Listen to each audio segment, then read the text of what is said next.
Otvorená kuchyňa. To sa mi páči, lebo ty v podstate komunikuješ s človekom, keď máš na to čas, keď stíhaš. Niekedy aj počujú to, čo niekedy aj počujú. A všetko sú tam vôňa, smrdia a tak ďalej. Čiže toto sa mi páči a tam vidíš, že tí ľudia. Ja viem, že ty si mal ešte aj celkom zaujímavý tím v Fusion, že nebol si v podstate taký typický Slovák, že si odsúdil všetkých. Nemyslíš, že kuchynský Google Ivanu, hej? Áno. Dnes tiež mám v kuchyni rómskych spoluobčanov a veľa ľudí ich odsudzuje za to, mne sa to hlavne páči.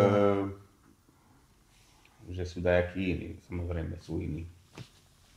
Ale musíme si uvedomiť jednu vec, najmä na Spiši, že tí Romovia začínajú dobehať, budem to hovoriť normálne, cigani, idú oveľa rýchlejším tempom ako my. Dobre, všade máš, hej, také sociálne rozdiely, hej, ale